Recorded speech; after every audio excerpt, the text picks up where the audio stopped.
I'm Lillian. Standing on my balcony overlooking the bustling city of New York, a soft breeze cuts through the noise of traffic below. I'm sipping a glass of wine, and for the first time in my life, I don't feel like the invisible one anymore. The memories of that fateful dinner still replay in my head, but now, they don't sting.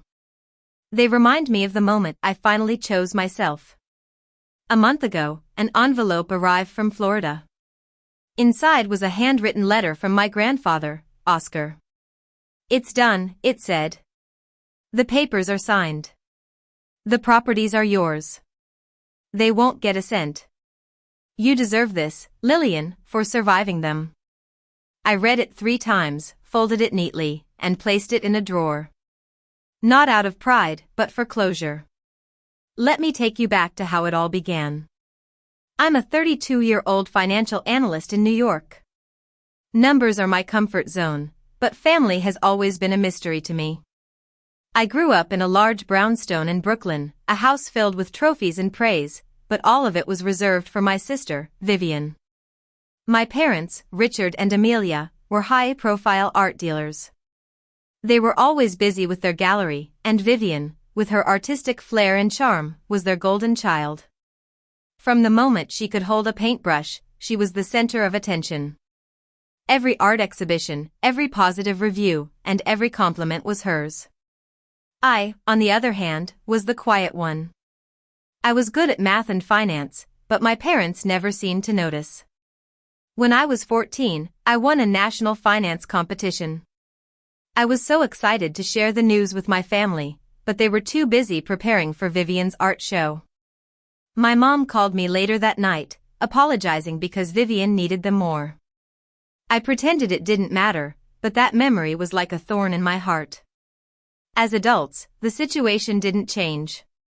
My parents' art gallery was always on the verge of bankruptcy. I wired them $800 a month to keep it afloat, rebalance their books, and fix their tax issues. But they always thanked Vivian for her creative ideas and ignored the fact that my financial skills were the only reason the gallery was still open. Vivian was happy to soak up all the attention. She was all about style and charisma, always dressed in the latest designer clothes. At family dinners, everyone would hang on to her stories about her art projects, while I sat in silence, watching them revolve around her. I kept hoping that one day, my efforts would be recognized, but love in that house had a clear hierarchy, and I was always second best. The week before my parents' 30th wedding anniversary dinner, I started to sense a change in their tone. Every time I called, my mother would mention Vivian's latest art commission. "Your sister is so talented," she'd say, as if I hadn't been working hard to save their business. I'd smile through the phone, say, "That's great," and hang up before my voice cracked. When I arrived at the fancy Manhattan restaurant for the anniversary dinner, I told myself I'd get through the night. The place was beautiful, with soft lighting and white tablecloths.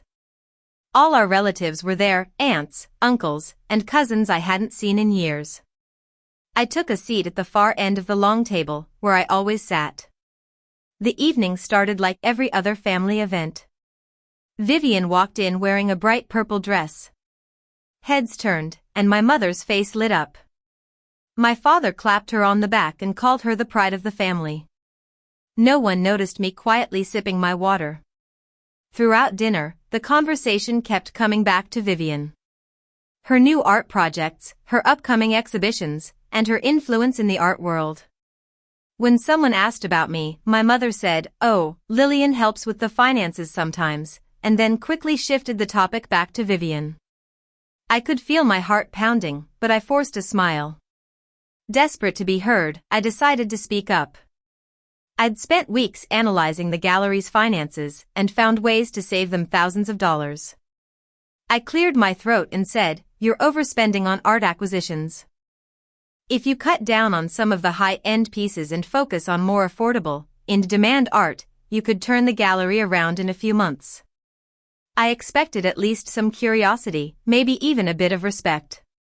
Instead, Vivian tilted her head and laughed. "That's so naive, Lillian. Stick to your spreadsheets. I know what I'm doing in the art world." A few cousins joined in the laughter. My mother waved her hand and said, "Sweetie, don't bore everyone with numbers."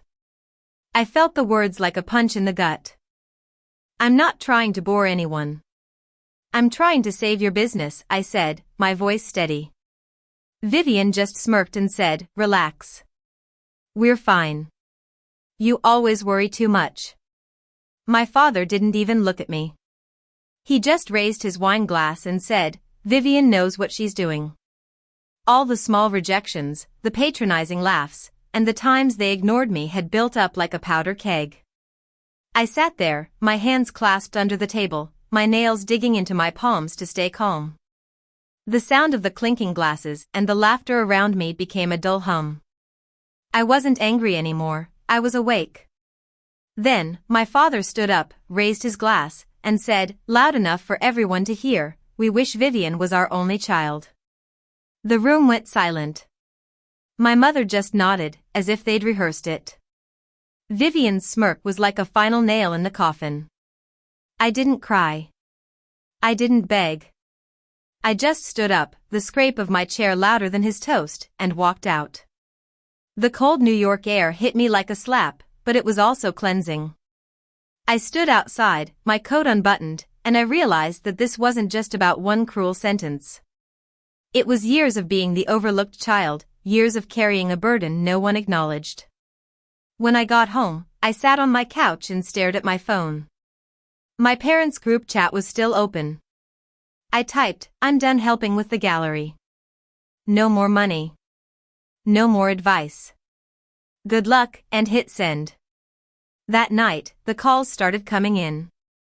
First, it was my father, then my mother, and then Vivian. Texts flooded in, asking what was wrong and telling me to stop being dramatic. I set my phone face down and let it buzz until the battery died. The next morning, the guilt tried to creep in, but I pushed it away. I made coffee, opened my laptop, and focused on my own clients. For the first time in a long time, I felt free. A week later, I boarded a flight to Florida. I needed distance from all the chaos. My grandfather, Oscar, lived in a small beach town near Miami. He was the only one in the family who ever saw me for who I was, not in comparison to Vivian. When I arrived at his house, he was sitting on the porch, sipping coffee and watching the ocean. He looked up, saw my face, and said, "You look like you've been through hell, kid. Come inside." In his living room, I finally let it all out. I told him about the dinner, the toast, and all the years of being ignored. I also showed him screenshots of Vivian's social media posts, where she called me jealous and unstable. Grandpa's expression changed. His jaw tightened, and he said, "That's not family. That's betrayal." He walked to his desk and pulled out a folder with his estate plans.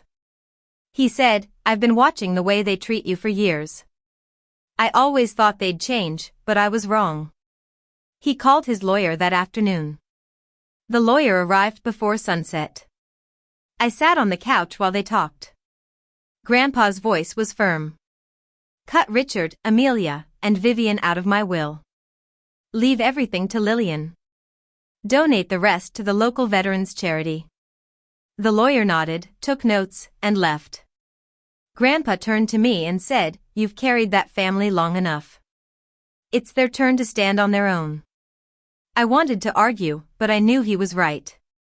I'd given so much, and they'd thrown me away.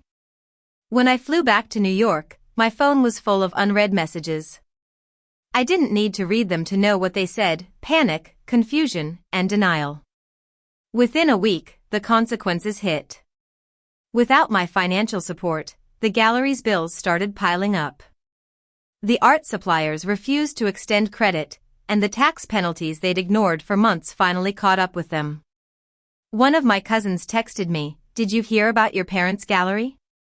I didn't reply. Vivian's downfall was even more dramatic. She'd built her entire reputation on the success of the gallery. When it collapsed, so did her credibility. The art investors she'd been pitching to pulled out, and her once shiny reputation was in tatters. She tried to spin it on social media, but people had proof of my contributions. Cousins started calling her out for the lies she'd spread about me. My parents' fall was quieter but more painful. The bank foreclosed on their brownstone, and they moved into a small apartment in Queens. They used to brag about their art gallery at every family gathering, but now they avoided them altogether. At work, my life was moving forward. The startup I was working for landed a major deal, and my boss hinted at a promotion.